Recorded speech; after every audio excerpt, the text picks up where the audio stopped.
E se eu te dissesse que o dinheiro que você guarda no banco não existe? E se o preço das coisas não estivesse subindo, mas sim o valor do seu dinheiro desabando silenciosamente dia após dia? E se o maior falsificador de moeda do planeta fosse o próprio governo? Neste vídeo, você vai descobrir como o dinheiro, que deveria ser um instrumento neutro, confiável e sólido, foi transformado em uma ferramenta de controle, inflação e expropriação. Este é o resumo de O que o Governo Fez com o Nosso Dinheiro, de Murray Rothbard, o livro que escancara a fraude invisível por trás do sistema financeiro moderno. Seja bem-vindo ao canal. Quem fala com você é o Sagaz. Neste canal, você encontra resumos de livros. Fique à vontade para se inscrever no canal. Lembrando que este canal não é de opinião. Minhas opiniões ficam no canal Criador Sagaz. Esse canal é de resumos, ou seja, deixei o mais fiel possível ao autor do livro e resumi os conceitos ao máximo para não ficar tão longo o vídeo. Caso haja materiais complementares dos resumos que faço, deixo à disposição no Substack do canal. E os links, tanto dos materiais quanto dos canais da Hub Sagaz, estão na central de mídias na descrição do vídeo. Voltando para o resumo. Capítulo 1. O valor da troca. Para entender o dinheiro, Rothbard nos leva ao ponto de partida, a troca. Imagine um mundo como o de Robinson Crusoe. Sozinho em sua ilha, ele não precisa de dinheiro. Tudo o que consome, ele mesmo produz. Agora imagine que aparece sexta-feira. Eles podem trocar peixes por lenha, por exemplo. Ainda assim, o dinheiro não é necessário. A troca direta ou o escambo resolve o problema, mas apenas até certo ponto.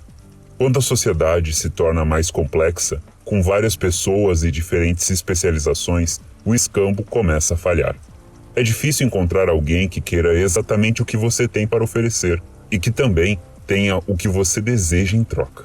Esse problema é conhecido como a coincidência de desejos. É aqui que surge a necessidade de um meio universal de troca, o dinheiro. Mas antes de entendermos o dinheiro, Rothbard insiste em entender por que trocamos. E a resposta é simples, mas profunda. Trocamos porque isso melhora a nossa condição. Quando o Crusoe troca peixe por lenha, é porque ele valoriza mais a lenha do que o peixe. E sexta-feira, por sua vez, valoriza mais o peixe. Ambos saem ganhando. A troca só acontece porque cada pessoa valoriza os bens de forma diferente. A ideia de que os produtos trocados têm o mesmo valor, como o defendia Aristóteles e depois Marx, é um erro. O valor é sempre subjetivo. Rothbard mostra que a troca não é apenas uma prática econômica, é uma consequência da própria diversidade humana. Somos diferentes em talentos, recursos e localização. É por isso que o intercâmbio entre pessoas se torna tão natural e tão essencial para o progresso da civilização. Em resumo, a troca voluntária é o alicerce da vida econômica. Sem ela, não haveria mercado nem sociedade complexa. E é sobre esse alicerce que o dinheiro irá se erguer. Não como uma invenção arbitrária, mas como uma solução espontânea surgida da necessidade prática de facilitar as trocas no mundo cada vez mais interdependente. Capítulo 2. O barro da economia. As limitações da troca direta. Antes de existir o dinheiro, as trocas eram feitas de maneira direta, o famoso escambo. Um fazendeiro trocava ovos por pão, ou lã por vinho. A ideia é simples, mas Rothbard mostra que esse sistema é insustentável em qualquer sociedade minimamente complexa. A primeira barreira é chamada de coincidência de desejos. Para que o escambo funcione, você precisa encontrar alguém que tenha exatamente o que você quer e que queira exatamente o que você tem. Imagine que João é sapateiro e precisa de leite. Ele precisa encontrar uma pessoa que tenha leite e, ao mesmo tempo, esteja precisando de sapatos. Esse tipo de combinação perfeita é raro, e o tempo gasto procurando por ela paralisa o comércio. A segunda limitação está na indivisibilidade dos bens. Suponha que o fazendeiro queira trocar um boi por uma cesta de legumes. Como fracionar um boi para realizar pequenas trocas? E como pagar salários, contratar serviços ou comprar produtos de baixo valor? Rothbard argumenta que mesmo que esse sistema funcionasse em sociedades muito simples, ele não permitiria qualquer tipo de especialização mais avançada ou crescimento econômico. A produção em larga escala se torna impraticável. Um construtor que precisa contratar trabalhadores, por exemplo, teria de pagar com partes da casa, algo que ninguém poderia carregar ou usar imediatamente. Esses entraves colocam o escambo num beco sem saída.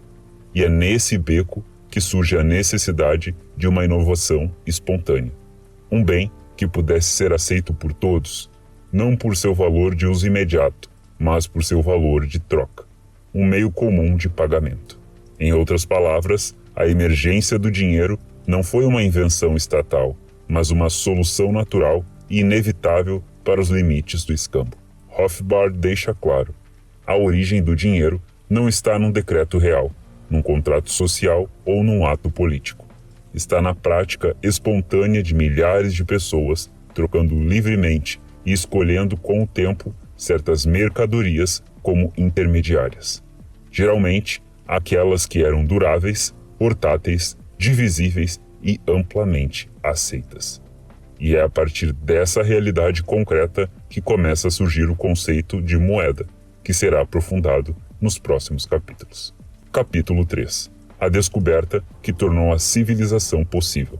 Se o escambo é um jogo de coincidências improváveis, o dinheiro é a solução engenhosa que o ser humano descobriu para contornar essas barreiras. Mas o dinheiro não surgiu por decreto, ele nasceu de um processo espontâneo e gradual, cuja chave está neste capítulo. A troca indireta. Rothbard começa com um exemplo simples. Imagine um fazendeiro A que quer sapatos produzidos por B. Mas B não precisa de ovos, que é o que o A oferece. Nesse impasse, A recorre a C, que quer os ovos e tem manteiga. Justamente o que B aceitaria em troca pelos sapatos. A troca acontece, mas não diretamente. A entrega ovos para C, recebe manteiga e com essa manteiga compra os sapatos de B. Nesse processo, a manteiga não foi escolhida por ser um bem de consumo, mas por algo mais importante, sua aceitabilidade por terceiros. E é aí que nasce o conceito de bem mais negociável ou mais mercantilizável. Aquilo que tende, com o tempo, a ser aceito como um meio de troca universal. A troca indireta não é uma gambiarra. Ela é, nas palavras de Rothbard, o instrumento maravilhoso que permitiu a civilização florescer. Quanto mais um bem se destaca por sua divisibilidade, durabilidade, transportabilidade e demanda generalizada, mais ele tende a ser usado não para consumo, mas como ponto entre trocas. Essa propriedade cria um ciclo de retroalimentação. Quanto mais algo é aceito como meio de troca, mais as pessoas querem possuí-lo, o que aumenta ainda mais a sua aceitabilidade. Esse processo culmina em um fenômeno inevitável: o surgimento do dinheiro. Ao longo da história, diversas mercadorias ocuparam esse papel: tabaco na Virgínia colonial, sal na Abissínia, açúcar no Caribe, gado na Grécia Antiga, até mesmo anzóis e conchas em tribos costeiras. Mas foi da competição natural entre mercadorias que dois metais se destacaram por excelência: ouro e prata. Não porque algum rei os elegeu, mas porque suas propriedades, alta demanda, durabilidade, facilidade de transporte e divisibilidade, os tornaram os bens mais mercantilizáveis.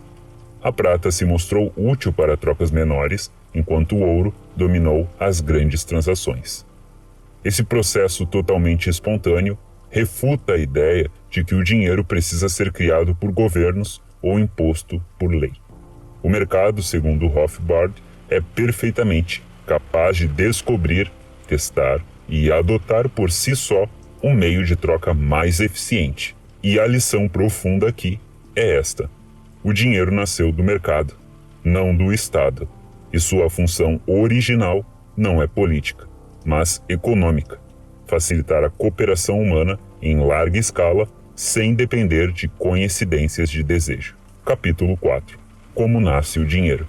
Antes de pensar em política monetária, inflação ou bancos centrais, Rothbard convida o leitor a voltar ao início de tudo, ao momento em que o dinheiro sequer existia. Imagine um mundo primitivo, dois homens trocando diretamente o que produzem, um pescador que precisa de lenha e um lenhador que quer peixe. Isso é escambo, mas esse sistema logo mostra suas limitações, e se o lenhador não quiser peixe naquele momento, e se for difícil dividir uma vaca para pagar por uma cesta de maçãs, é aí que surge a necessidade de um meio de troca comum, aceito por todos. Uma mercadoria que sirva como ponte entre as trocas, não por decreto, não por lei, mas porque o próprio mercado, por tentativa e erro, encontra essa solução espontaneamente. Rothbard explica que o dinheiro verdadeiro nunca foi criado por governos. Ele sempre foi uma mercadoria útil, com valor pré-existente, fora da função de meio de troca. O exemplo mais clássico é o ouro, usado em joias, ornamentos e adorado pela sua durabilidade e portabilidade. Quando as pessoas começam a aceitar ouro em troca dos seus bens, mesmo que não usem diretamente, elas estão, na prática, reconhecendo que essa mercadoria tem valor de mercado por si só. E é essa aceitação gradual e voluntária que transforma um bem comum em dinheiro. Essa teoria, conhecida como o Teorema da Regressão de Mises, é central para Rothbard. Ele mostra que todo dinheiro precisa ter um ponto de partida no mundo real, baseado em valor de uso. Isso exclui completamente a ideia de que dinheiro pode surgir do nada, como o papel impresso ou o código digital, sem que tenha havido antes uma trajetória natural de aceitação. Em suas palavras, governos não criam dinheiro, eles só conseguem se apropriar de um processo já estabelecido pelo mercado. A lição que Rothbard quer deixar é simples, mas poderosa. Dinheiro é uma mercadoria, não uma abstração mágica. E toda tentativa de transformá-lo em outra coisa, geralmente, termina em desastre. Capítulo 5. Os benefícios do dinheiro. Antes do surgimento do dinheiro, a humanidade vivia sob as limitações do escambo, um sistema em que todas as trocas dependiam de uma coincidência de desejos. Se você criava galinha e queria sal, precisava encontrar alguém que quisesse galinhas e tivesse sal. Esse tipo de transação era ineficiente, demorado e impedia o surgimento de estruturas produtivas mais complexas. O advento do dinheiro resolveu esse problema. Para Rothbard, o dinheiro representa uma das maiores conquistas da civilização, um bem amplamente aceito como meio de troca que eliminou as barreiras do escambo e permitiu que o comércio, a especialização e a produtividade humana avançassem para muito além do nível tribal ou de subsistência. O dinheiro transformou a economia em uma rede interligada, onde trabalhadores recebem salários, produtores vendem seus bens, e cada um pode trocar sua produção por qualquer outro bem ou serviço, usando o dinheiro como intermediário. Além disso, como o dinheiro é divisível e universalmente aceito, ele permite algo fundamental: a formação de preços. Com preços expressos em uma unidade comum, como ouro ou prata, todos os bens e serviços podem ser comparados. Isso torna possível saber, por exemplo, que um automóvel equivale a 60 onças de ouro, enquanto uma TV custa 3, ou seja, um carro vale o mesmo que 20 televisores. A lógica do valor subjetivo ganha clareza através de uma linguagem monetária comum.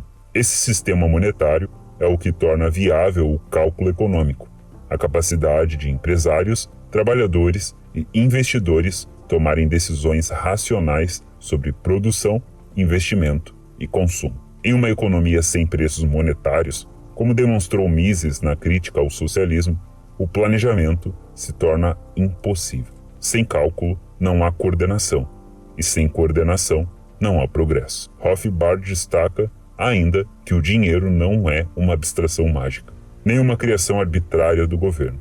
É um bem real, com oferta e demanda, como qualquer outro. Sua função como meio de troca não o separa das leis do mercado. A diferença é que ele é mais procurado por sua capacidade de facilitar trocas do que por seu uso direto.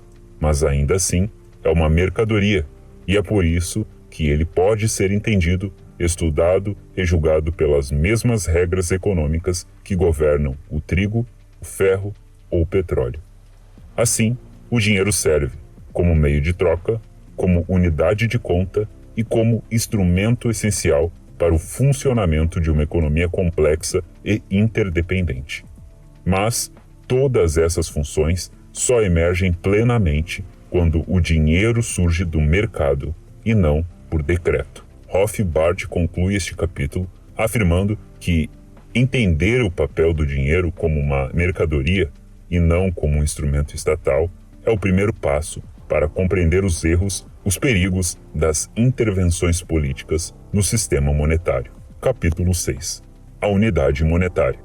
Quando o peso vira uma promessa vazia. Imagine que alguém te promete uma barra de ouro, mas, ao te entregar, oferece um pedaço de papel com o nome ouro impresso. Você aceita? Pode parecer absurdo, mas foi exatamente isso que aconteceu com o dinheiro ao longo da história. E é isso que trata o capítulo 6 do livro de Rothbard. Rothbard começa lembrando um ponto essencial, mas frequentemente ignorado. Toda moeda legítima começou como uma mercadoria útil: ouro, prata, sal. E a unidade monetária era apenas isso, um peso definido dessa mercadoria. O dólar, por exemplo, não era uma entidade abstrata ou simbólica. Ele representava uma fração precisa de ouro, assim como um quilo representa uma quantidade mensurável. Mas, quando o governo assume o monopólio da cunhagem e das leis monetárias, essa clareza começa a se dissolver. O truque começou com um movimento sutil, mas fatal: o abandono da unidade de peso, como onças de ouro, e a adoção de um nome simbólico para a moeda, como dólar, franco ou real. Esse pequeno detalhe abriu as portas para uma fraude monumental, porque, com o nome dissociado do peso real da mercadoria, o governo podia reduzir a quantidade de ouro na moeda, mantendo o mesmo nome e a mesma aparência. Isso é o que chamamos de desvalorização da moeda, uma forma de roubo silencioso e institucionalizado.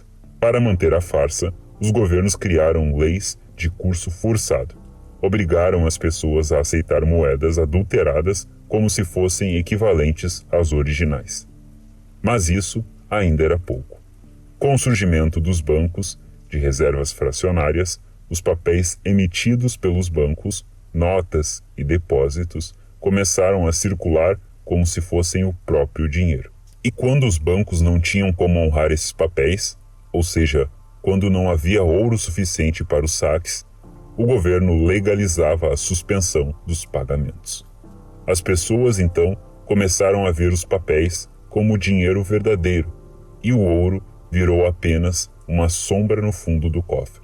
Isso quando existia algum. Quando o governo institui um banco central com monopólio sobre a emissão das notas, o processo de desconexão entre a moeda e sua base real se completa.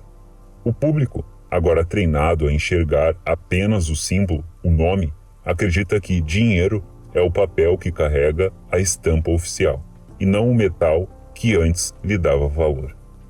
Rothbard descreve esse processo como uma engenharia psicológica gradual e eficaz, na qual a população vai sendo condicionada a aceitar algo sem valor intrínseco como base da economia. Assim, o dinheiro que começou como uma medida tangível de riqueza real termina como uma promessa estatal arbitrária, sem vínculo com qualquer realidade física. Capítulo 7. Armazéns de dinheiro. O surgimento dos bancos como guardiões do ouro. Imagine viver em uma sociedade onde o ouro é o dinheiro. Agora imagine o desafio prático de fazer uma grande compra. Como transportar dezenas de quilos de ouro com segurança e agilidade? Rothbard apresenta a resposta do livre mercado para esse problema logístico: os armazéns de dinheiro. Instituições que armazenam ouro em nome dos seus donos e emitem recibos de depósito que podem ser usados como substitutos do próprio ouro. Esses armazéns não surgiram por decreto, mas por demanda espontânea. Assim, como contratamos guarda-volumes para guardar bens valiosos, a população começou a confiar em empresas especializadas em guardar seu ouro. E como em qualquer outro armazém, quem deposita recebe um recibo, um título resgatável a qualquer momento. Com o tempo, esses recibos passaram a circular como se fossem o próprio dinheiro. Afinal, se um recibo garante que há ouro correspondente no cofre, por que não usá-lo diretamente em uma transação? Mas Rothbard destaca um detalhe essencial. Esses recibos não são crédito. Eles não representam uma promessa de pagamento futuro, mas sim um direito imediato sobre um bem já existente, o ouro em posse do armazém. Ele ilustra com um exemplo simples. Smith e Jones guardam ouro no mesmo armazém.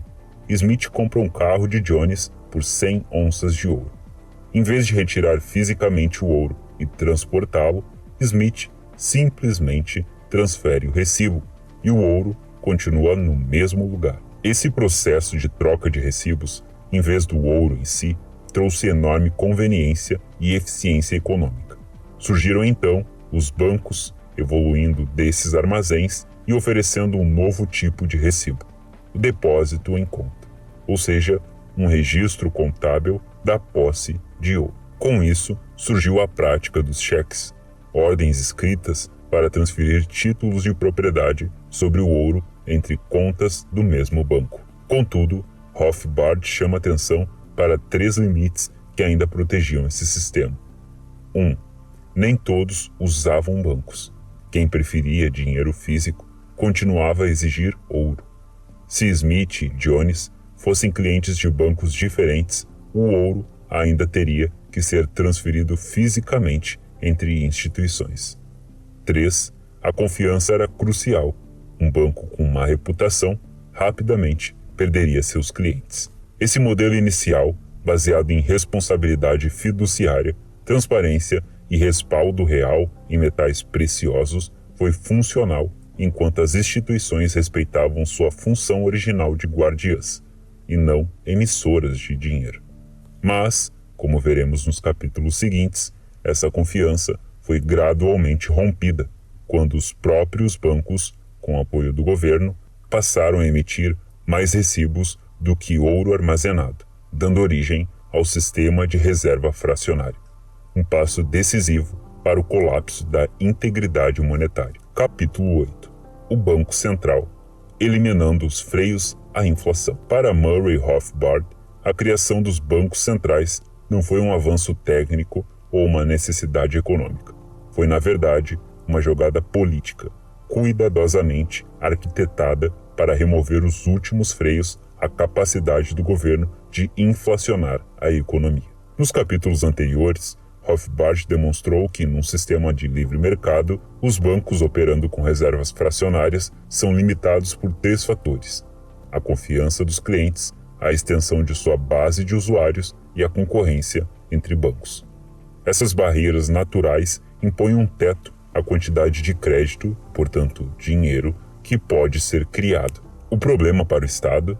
Esses freios dificultam a inflação, que para Rothbard é o principal método moderno de financiar o poder político sem cobrar impostos diretamente. A solução, segundo Rothbard, foi a criação de uma entidade especial, o Banco Central. Essa instituição recebeu privilégios extraordinários: monopólio da emissão de moeda nacional, proteção legal contra falências e, principalmente, o poder de expandir o crédito sem limite, agora coordenando todo o sistema bancário para inflar em uníssono, sem risco de corridas bancárias descoordenadas. Com isso, os limites impostos pelos clientes e pelo mercado foram eliminados. O papel do Banco Central é, em essência, garantir que os bancos privados não quebrem a corrente, ou seja, que todos inflem juntos, sem a ameaça de que um banco mais prudente peça a liquidação de outro menos cauteloso. Rothbard escreve: o Banco Central atua como o último fiador de uma fraude sistêmica. A consequência foi devastadora. A prática inflacionária, antes contida pelas forças do mercado, agora se tornou política oficial. Os ciclos de expansão e contração do crédito, antes um fenômeno limitado, tornaram-se profundos, recorrentes e globais. E mais, a própria noção de dinheiro foi alterada. Antes, uma nota representava uma promessa de pagamento em ouro ou prata. Agora, passou a ser considerada dinheiro em si, um pedaço de papel respaldado unicamente pela autoridade do governo e por nada mais. O Banco Central, portanto, não apenas removeu os contratos sobre a inflação, ele redefiniu o que a sociedade entende por moeda. Esse capítulo é o ponto de virada em o que o governo fez com o nosso dinheiro. Aqui, Rothbard demonstra que não foi o mercado que falhou em criar um sistema estável. Foi o governo que, passo a passo, eliminou as engrenagens naturais de disciplina para substituí-las por um sistema de manipulação centralizada. O resultado? O dinheiro deixou de ser um bem escasso, escolhido pelo mercado, e se transformou em uma ferramenta política, manipulável, vulnerável e, sobretudo, inflacionária por natureza. Capítulo 9. O Banco Central como diretor da inflação. Depois de remover os freios naturais do sistema bancário, permitindo que bancos recusassem o pagamento de suas obrigações, como vimos no capítulo anterior, o passo seguinte da intervenção estatal foi ainda mais ousado: criar uma instituição central com o monopólio do dinheiro e da inflação planejada. Surge aí o Banco Central, o grande maestro do sistema monetário moderno, não para garantir estabilidade, mas para coordenar uma inflação controlada em favor do governo e de grupos privilegiados. Rothbard explica que o papel do Banco Central é duplo: concentrar a emissão de moeda e garantir que a inflação aconteça de forma ordenada, sem provocar crises imediatas que destruam a confiança pública no dinheiro. O problema? Isso transforma toda a economia em um jogo de manipulação. O Banco Central, como o Federal Reserve nos Estados Unidos, passa a ser o credor de última instância dos bancos comerciais. Ou seja, sempre que esses bancos exageram na emissão de dinheiro, através de empréstimos com reservas fracionárias, e correm o risco de falir por não conseguirem honrar seus depósitos, o Banco Central aparece para socorrê-los com nova moeda, criada do nada. O resultado é um sistema em que bancos se tornam mais imprudentes porque sabem que serão salvos, o público perde a proteção contra a inflação descontrolada e o governo ganha liberdade para gastar além do que arrecada, financiando-se indiretamente com a nova moeda emitida. Essa aliança entre bancos e governo cria um ciclo de inflação permanente, sustentado artificialmente por política monetária. Rothbard critica duramente esse modelo, chamando-o de instrumento de saque institucionalizado, onde a moeda perde o valor constantemente e os mais próximos da emissão do dinheiro, governo, grandes bancos e corporações, se beneficiam à custa de todos os outros. Ele lembra que em uma economia livre, sem banco central, esse tipo de prática seria insustentável. Bancos que inflacionassem demais perderiam a confiança de seus clientes e quebrariam. Mas, com o Banco Central no comando, esse risco desaparece e a inflação torna-se parte integrante do sistema ao invés de uma aberração. Para Rothbard, o Banco Central não é um estabilizador, é o motor da instabilidade monetária. E sua existência representa a completa politização do dinheiro, um recurso que deveria ser neutro e protegido da interferência estatal. Capítulo 10. A desconexão final. Como o governo rompeu os últimos laços com o ouro. Durante décadas, a conversibilidade entre o dinheiro em papel e o ouro era a última âncora de confiança no sistema monetário, mesmo com todos os artifícios e intervenções que os governos haviam criado ao longo do tempo. O cidadão ainda podia, em teoria, converter seu papel moeda por uma quantidade específica de ouro, e isso impunha um limite importante no poder de inflar a moeda. Mas no século XX, esse limite foi eliminado de vez. Rothbard mostra como esse rompimento final com o padrão ouro marcou o início de uma nova era de manipulação monetária sem freios, e como isso foi feito não por necessidade, mas por conveniência política. Ao longo do século XIX e início do XX, a moeda era entendida como um certificado de depósito de ouro. Bancos mantinham reservas de metal e as notas representavam a promessa de pagamento em ouro sob demanda. Esse sistema impunha disciplina ao governo e ao sistema bancário. Não era possível imprimir mais dinheiro do que a quantidade de ouro disponível. Porém, conforme os gastos estatais aumentaram, especialmente durante guerras, os governos perceberam que poderiam financiar seus déficits imprimindo papel moeda e suspendendo temporariamente a conversibilidade. O problema, o temporário, tornou-se permanente. Rothbard destaca que esse movimento de abandono do ouro foi gradual. O primeiro golpe foi a criação de bancos centrais, como o Federal Reserve, que passaram a controlar a emissão de moeda e afastar ainda mais a economia da disciplina do metal. O segundo golpe foi mais direto: a proibição, dentro dos próprios países, de converter papel moeda em ouro. Nos Estados Unidos, o evento-chave foi o decreto de Franklin Roosevelt, em 1933, que criminalizou a posse de ouro pelos cidadãos e forçou a entrega do metal ao governo. A promessa de troca foi cancelada, não por falência, mas por decisão arbitrária. Com isso, o dólar deixou de ter qualquer amparo em metal precioso para a população americana. Mesmo com o ouro banido do uso interno, o dólar ainda mantinha um vínculo com o ouro nas transações internacionais dentro do sistema de Bretton Woods. Países estrangeiros ainda podiam exigir conversão de seus dólares em ouro, o que impunha alguma limitação à inflação americana. Mas essa barreira também caiu.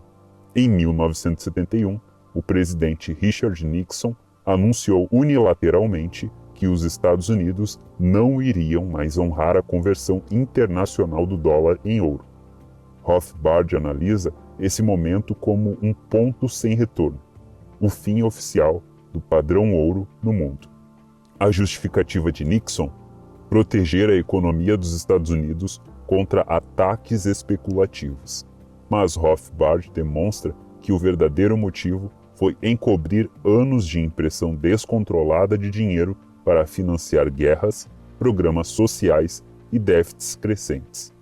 A partir dali, o dólar passou a ser puro papel, um fiat money, sustentado apenas pela confiança no governo, sem nenhum lastro físico ou limite técnico. Rothbard deixa claro: sem a âncora do ouro, a inflação tornou-se uma escolha política. O poder de imprimir moeda ficou totalmente nas mãos do governo e do Banco Central, e isso permitiu uma redistribuição silenciosa de riqueza. Quem recebe o novo dinheiro primeiro, grandes bancos, empresas conectadas ao poder e o próprio Estado, se beneficia. Já os trabalhadores e poupadores, que recebem esse dinheiro por último, veem seu poder de compra evaporar. Essa dinâmica cria uma ilusão de crescimento e prosperidade, enquanto mina a base real da economia e corrói a poupança da população. Capítulo 11. Dinheiro fiat e o problema com o ouro.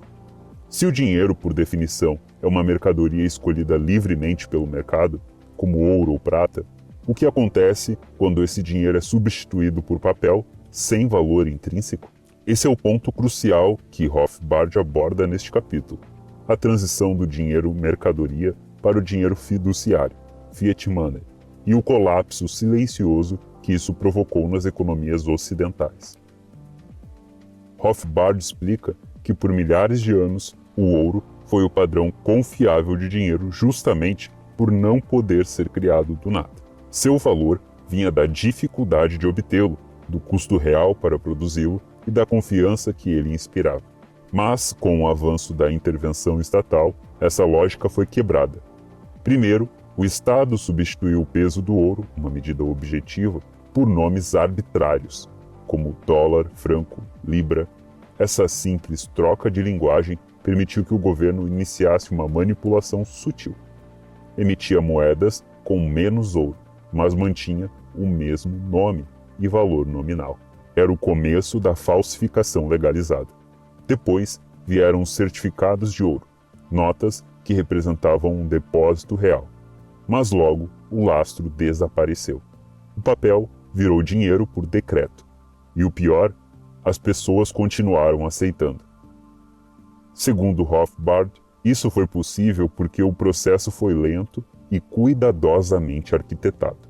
A população foi gradualmente condicionada a aceitar o nome, dólar, como sendo o próprio dinheiro, esquecendo-se que ele antes representava uma medida de ouro. Esse fenômeno é chamado de Mass Habit of Acceptance, o hábito coletivo de aceitar uma ficção como realidade econômica. Assim, nasceu o dinheiro fiduciário, notas de papel que não são redimíveis em nada, mas que circulam como se fossem riqueza real. Isso deu ao Estado poder absoluto para inflacionar a moeda, sem limite, sem controle e sem base material. Rothbard mostra que essa transição não foi um erro, foi uma estratégia. A eliminação do padrão ouro não libertou o povo, libertou o governo da necessidade de respeitar restrições naturais, e com isso abriu caminho para crises, bolhas, redistribuições forçadas e perda contínua de poder de compra. A pergunta que fica: se o dinheiro hoje é apenas uma promessa vazia, quem se beneficia com isso? E mais importante, como a sociedade pode se proteger? Capítulo 12. O dinheiro fiduciário e a lei de Gresham. A essa altura da obra, Rothbard já desmantelou todas as justificativas morais e técnicas para a intervenção estatal do dinheiro. Rothbard já desmantelou todas as justificativas morais e técnicas para a intervenção estatal no dinheiro. Agora, ele aprofunda as consequências de substituir o dinheiro mercadoria, como ouro ou prata, por dinheiro fiduciário, isto é, papel moeda que não possui lastro e cujo valor vem apenas da imposição legal do governo. Mas antes de falar do papel moeda em si, Rothbard revisita uma velha conhecida da economia monetária, a Lei de Gresham. Essa lei, atribuída ao economista Thomas Gresham, no século XVI, é simples de entender. Quando dois tipos de moeda circulam juntos com curso forçado, a moeda supervalorizada, menos valiosa, o dinheiro ruim, tende a dominar, enquanto a subvalorizada, a mais valiosa, o dinheiro bom, desaparece de circulação. Rothbard mostra que essa expulsão não é natural, mas causada por distorções legais, como leis de curso forçado e taxas de câmbio artificiais impostas pelo governo. Sem essas interferências, o mercado tenderia a valorizar e ajustar livremente a circulação de diferentes tipos de moeda conforme sua aceitação e valor real.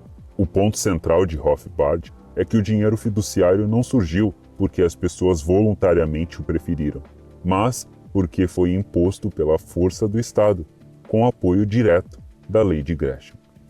Quando o governo decreta que uma nota de papel, sem lastro, deve ser aceita como equivalente ao ouro, ele está institucionalizando o dinheiro ruim. O resultado? As pessoas começam a esconder o dinheiro bom, ouro, e usar o dinheiro ruim, papel, apenas porque são forçadas a isso, especialmente no pagamento de impostos e dívidas. O dinheiro fiduciário pode parecer inofensivo à primeira vista, afinal, uma nota de papel com estampa oficial ainda compra comida e paga contas, certo? Mas, Rothbard alerta, essa conveniência esconde um processo de expropriação gradual de riqueza. O dinheiro fiduciário pode ser impresso em quantidades ilimitadas. Isso gera inflação, um aumento artificial de oferta monetária. O poder de compra de todos cai, enquanto o governo e os primeiros beneficiários do dinheiro novo lucram. É uma forma de tributação indireta, sorrateira e sem consentimento. Rothbard conclui com uma observação crítica. A lei de Gresham continua viva e operando, mas hoje ela serve não apenas como mecanismo de expulsão do dinheiro bom, mas como uma desculpa política para manter a população dependente do dinheiro controlado pelo Estado. E esse controle é o que sustenta o ciclo vicioso de inflação, dívida e crises monetárias. A substituição do ouro pelo papel moeda sem lastro não é uma evolução natural, é uma imposição violenta travestida de conveniência. Capítulo 13. O que aprendemos sobre o dinheiro e o que o governo fez com ele. Ao fim da sua análise, Rothbard não conclui com uma opinião. Ele oferece um diagnóstico, uma radiografia clara e impiedosa daquilo que aprendemos quando observamos o dinheiro livre de mitos e interferências. Em primeiro lugar, ele reafirma uma verdade crucial. Todo dinheiro genuíno começa no mercado. Ele nasce como uma mercadoria útil, escolhida espontaneamente pelas pessoas para facilitar trocas. Ninguém acordou um dia e decretou: isso será dinheiro. O ouro, a prata, o sal ou o gado tornaram-se moeda não por lei, mas por funcionalidade.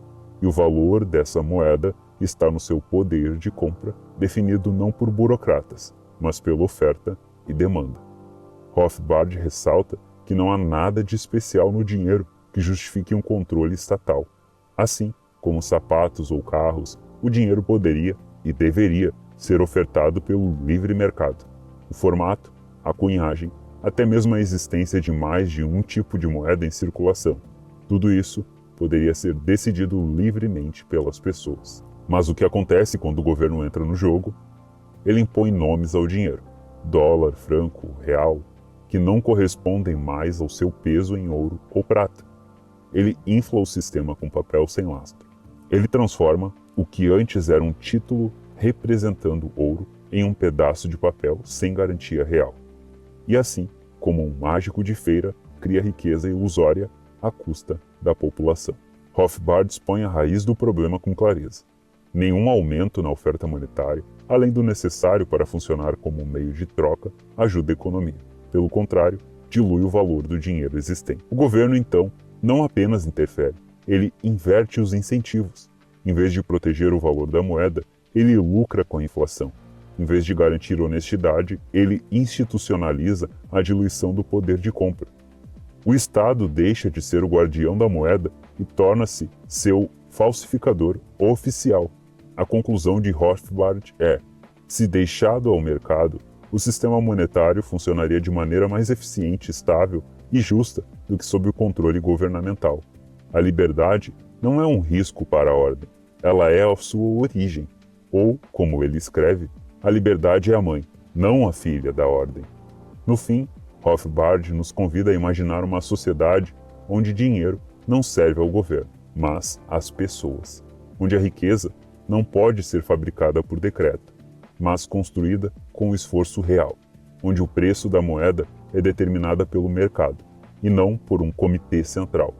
E esse convite, para muitos leitores, é o ponto de partida de uma nova visão sobre o mundo. Capítulo 14. O colapso monetário do Ocidente. Para entender o caos monetário dos nossos dias, Murray Rothbard nos leva a uma viagem pela história do dinheiro no século XX, revelando como cada tentativa de controle estatal levou não à estabilidade, mas a colapsos sucessivos. O capítulo se estrutura como uma cronologia da degradação do sistema monetário global, dividido em 9 fases, como as principais ideias. Fase 1. O padrão ouro clássico, 1815 a 1914. Esse foi o período que Rothbard chama de Idade do Ouro do Dinheiro. A maior parte do mundo civilizado usava ouro como padrão monetário. Cada moeda nacional era simplesmente um nome diferente para uma quantidade específica de ouro. O dólar, por exemplo, era definido como 1/20 de uma onça de ouro. A libra esterlina como um pouco menos de 1/4 de onça de ouro. As taxas de câmbio, portanto, eram fixas, não por controle estatal, mas por definição natural, como dizer que uma libra tem 16 onças. Esse sistema promoveu liberdade de comércio, investimentos e viagens entre países, favorecendo a especialização e a prosperidade. Foi um período em que o dinheiro tinha base real, não política. Fase 2. Primeira Guerra Mundial e suas consequências. Com a guerra, os países abandonaram o padrão ouro para financiar seus esforços bélicos. Isso abriu as portas para políticas inflacionárias e a impressão desenfreada de dinheiro. O resultado foi a instabilidade que dominaria o século XX. Fase 3. A tentativa fracassada de restaurar o padrão ouro, 1926 a 1931. Após a guerra, alguns países, como Reino Unido e Estados Unidos, tentaram retornar ao padrão ouro, mas falharam. Eles não voltaram ao sistema com o mesmo rigor de antes. Em vez disso, adotaram um padrão híbrido e mal calibrado, tentando combinar ouro com papel moeda inflacionado. Foi um retorno desonesto.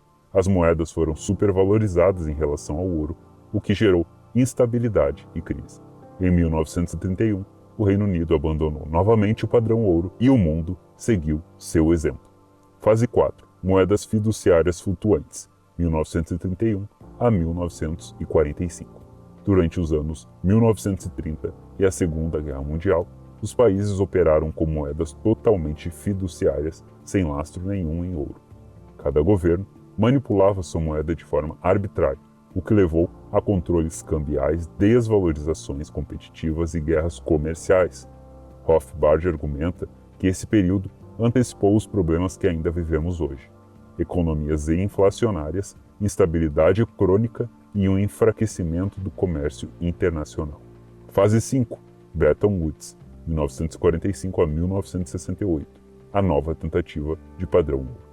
Ao final da guerra, os países tentaram restabelecer uma ordem monetária com o sistema de Bretton Woods. Os Estados Unidos prometiam redimir dólares por ouro a $35 por onça de ouro, mas apenas entre governos, não para o cidadão comum. Na prática, o sistema era uma farsa. Os Estados Unidos continuaram a inflar sua moeda e os países estrangeiros acumulavam dólares inflacionados. A confiança no dólar foi se corroendo. Fase 6. A derrocada de Bretton Woods, 1968 a 1971. Os países europeus, especialmente a França sob a liderança de Charles de Gaulle, começaram a exigir ouro em troca dos dólares que acumulavam. Os Estados Unidos, incapazes de sustentar o sistema, viram seu estoque de ouro cair de mais de 20 bilhões para menos de 9 bilhões de dólares. Estava claro, o padrão era insustentável. O ouro vazava dos Estados Unidos como água por dedos. Fase 7. O fim do padrão ouro, 1971. Em agosto de 1971, Nixon declarou unilateralmente que os Estados Unidos não trocariam mais dólares por ouro, rompendo de vez o elo entre moeda e realidade física. Foi o nascimento do sistema monetário que temos até hoje, um mundo inteiro baseado em papel fiduciário, sem nenhum lastro.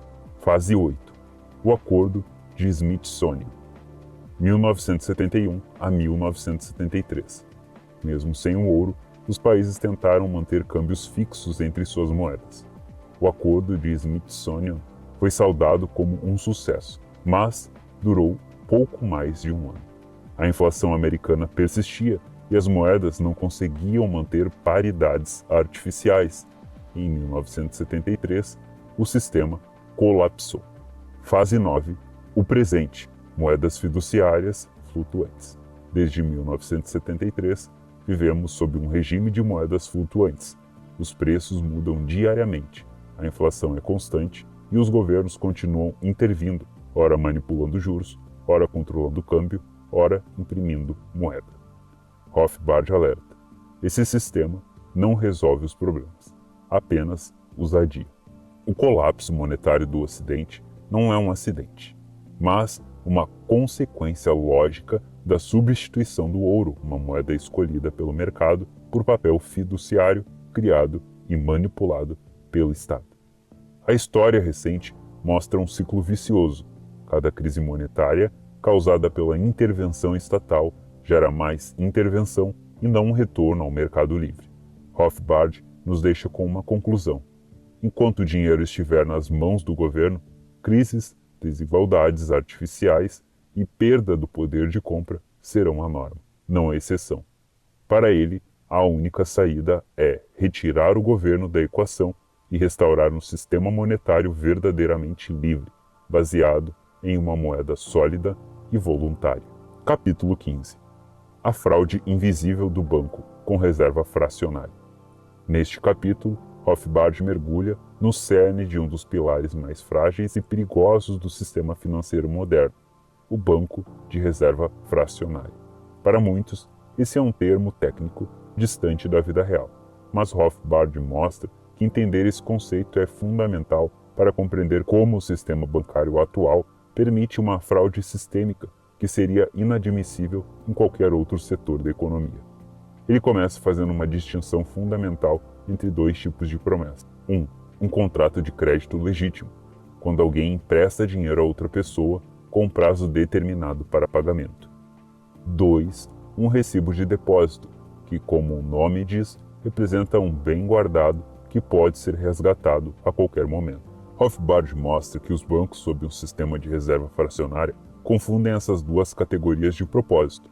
Eles emitem mais recibos de depósito, ou seja, dinheiro na conta, do que realmente têm em caixa para entregar. Em outras palavras, prometem algo que sabem que não poderão cumprir se todos exigirem ao mesmo tempo. Se você depositar R$1.000 em um banco, ele mantém uma fração, digamos R$100, e empresta o resto.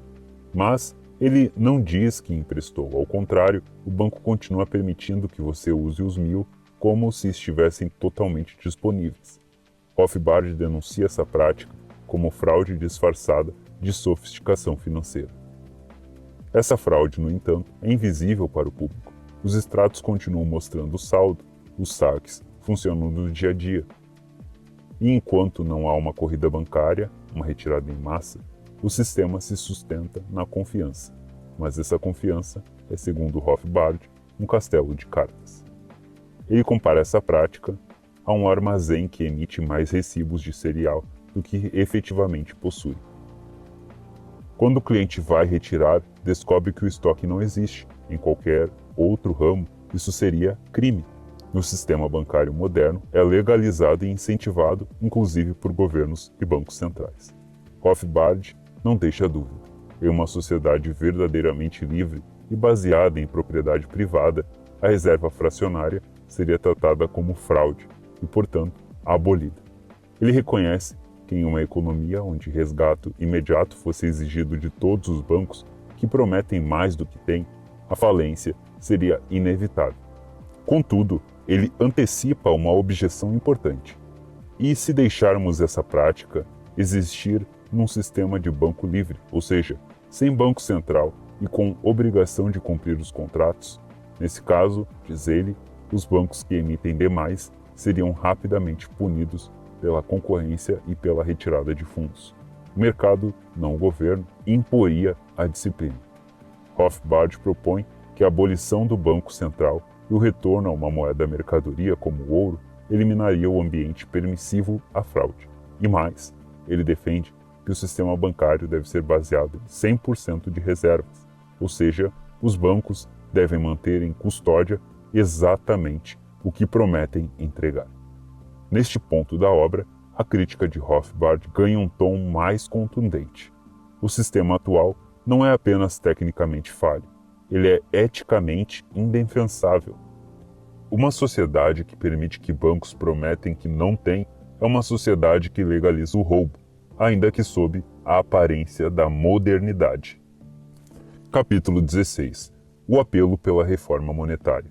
Após expor como o governo distorceu completamente a natureza do dinheiro, transformando de um bem de livre escolha de mercado em um instrumento de expropriação e controle, Rothbard encerra sua argumentação com uma convocação direta à intransigente. É hora de restaurar um sistema monetário baseado na liberdade. Mas o que isso realmente significa? Rothbard acredita que a única maneira de reverter o colapso monetário em curso é remover completamente o governo do setor monetário.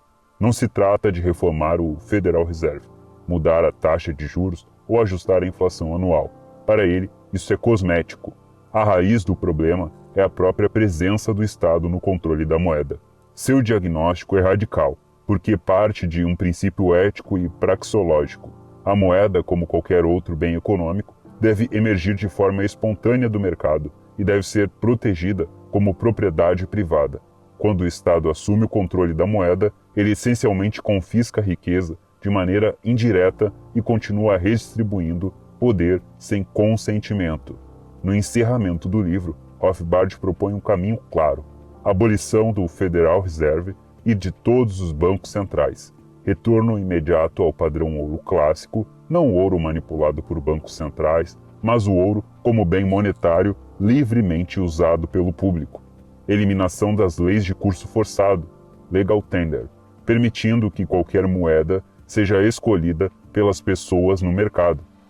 Fim da prática de reserva fracionária nos bancos, que permite a criação de dinheiro do nada.